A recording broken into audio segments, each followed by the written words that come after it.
Tonight I rise to talk about my vote on the confirmation of Judge Brett Kavanaugh to serve on the Supreme Court. Sadly, over the past couple of weeks, the confirmation process has become a bitter partisan fight that has deeply divided this body and has divided our country.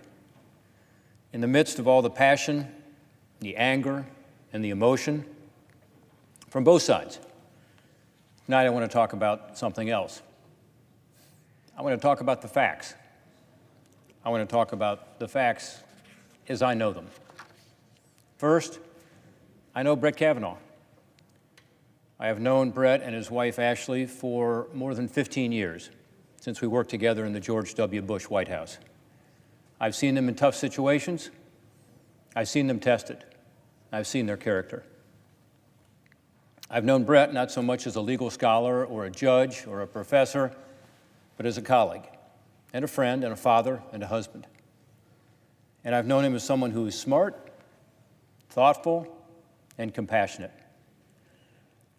Among White House colleagues, I know that he is universally viewed that way.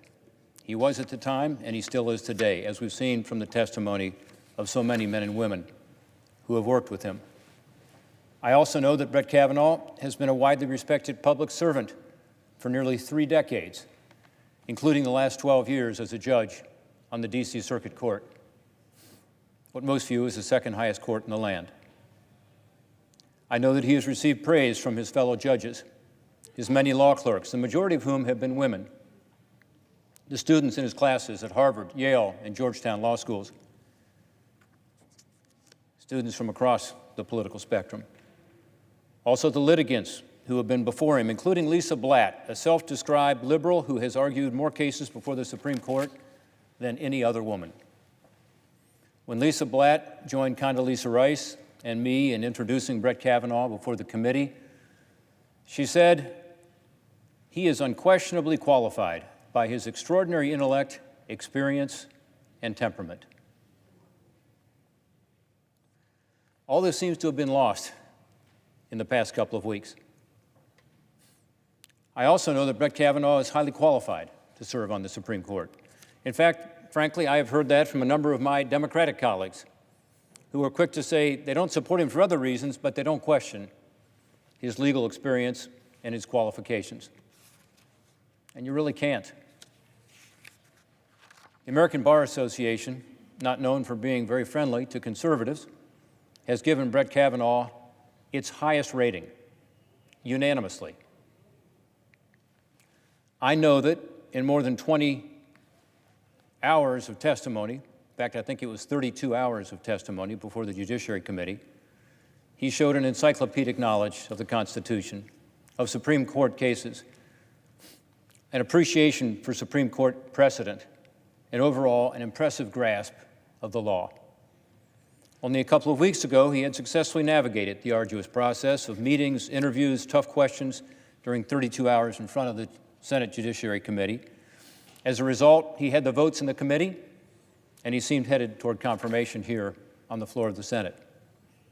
After 12 weeks of consideration and 5 days of hearings, by the way, more days of consideration and more days of hearing than we have had for any confirmation of any judge for the Supreme Court in recent history, the committee was ready to vote.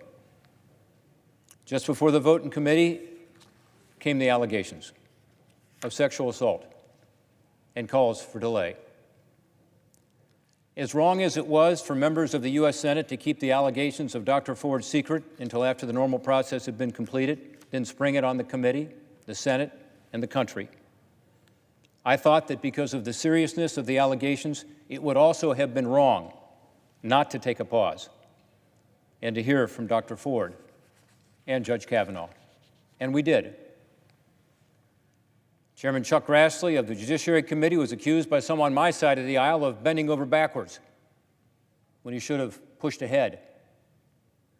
But he reopened the process, and he allowed the painful ordeal to play out, as I think we were compelled to do. Painful for Dr. Ford, painful for Brett Kavanaugh, the Senate, and the country. I believe sexual assault is a serious problem in our nation. And many women and girls, survivors, victims, choose not to come forward, choose not to report it for understandable reasons. Therefore, I think we should take allegations seriously. We must take allegations of sexual assault very seriously, and I do. Dr. Ford deserved the opportunity to tell her story and be heard. And of course, Judge Kavanaugh deserved the opportunity to defend himself. That's why I support it, not only having the additional committee investigation and hearing, but also taking another week to have a supplemental FBI investigation after the normal Judiciary Committee process was completed. I watched that additional Judiciary Committee hearing, and I listened carefully to both Dr. Ford and Judge Kavanaugh's testimony. I'm sure many Americans did. And I have now been briefed on and read the supplemental FBI report, which arrived early this morning. I went to a secure room here in the Capitol to do so. I went 3 times today to be able to be sure that I could be fully briefed on it and read it. Again, my job, my obligation is to assess the facts. And the facts before us is that no corroboration exists regarding the allegations. No evidence presented before or in the supplemental FBI investigation corroborates the allegations. None. Judge Kavanaugh, of course, has adamantly denied the allegations. His testimony is supported by multiple other statements. Simply put, based on the hearings, the Judiciary Committee investigation, and the FBI supplemental investigation, there is no evidence to support the serious allegations against Judge Kavanaugh. Of course, there have been 6 previous FBI investigations also in his 25 years of public service. In America, there's a presumption of innocence. When there's no evidence to corroborate a charge, there's a presumption of innocence that we must be very careful to pay heed to. Just one day after Dr. Ford's allegations were made public, 65 women who knew Judge Kavanaugh in high school sent a letter to the Judiciary Committee in defense of his character. These 65 women put this letter together with a day's notice. The letter stated, and I quote, "Through the more than 35 years we have known him, Brett has stood out for his friendship, character, and integrity. In particular, he has always treated women with decency and respect. That was when he was in high school, and that has remained true to this day."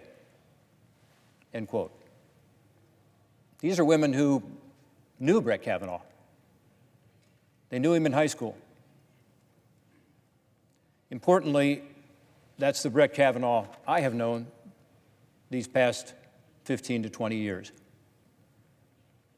This confirmation debate could have and should have unfolded very differently.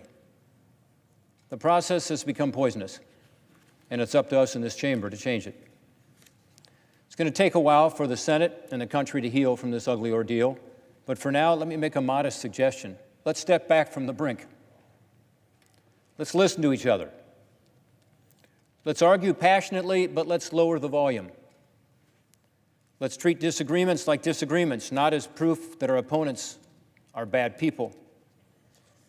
Let's see if we can glorify quiet cooperation, at least every once in a while, instead of loud confrontation. Some may say this is trite or naive, but my colleagues, we have crossed all these lines in recent weeks. And for the state of this institution and the country, we have to step back from the brink, and we have to do better. The way this process unfolded risks candidates with the kind of qualifications and character we would all want, deciding to think twice before entering public service. If the new normal is 11th-hour accusations, toxic rhetoric like calling a candidate evil and those who support him complicit in evil, and guilt without any corroborating evidence, who would choose to go through that? How many good public servants have we possibly already turned away? by this display. How many more will we turn away if we let uncorroborated allegations tarnish the career of a person who has dedicated 25 of the past 28 years to public service and done so with honor? Again, based on the testimony of so many people across the spectrum, men and women. These are questions the Senate's going to have to grapple with for possibly years to come. But again, right now, I want to focus on something that hasn't gotten as much attention in the last couple of weeks, and that's what is known. I know Judge Kavanaugh is someone with a deserved reputation as a fair, smart, and independent judge. I know him as someone who is universally praised for his work ethic, his intelligence, and his integrity by his colleagues. I know someone who respects women, someone whose first introduction to law came from listening to his mom practice closing arguments at the dinner table. And perhaps most importantly,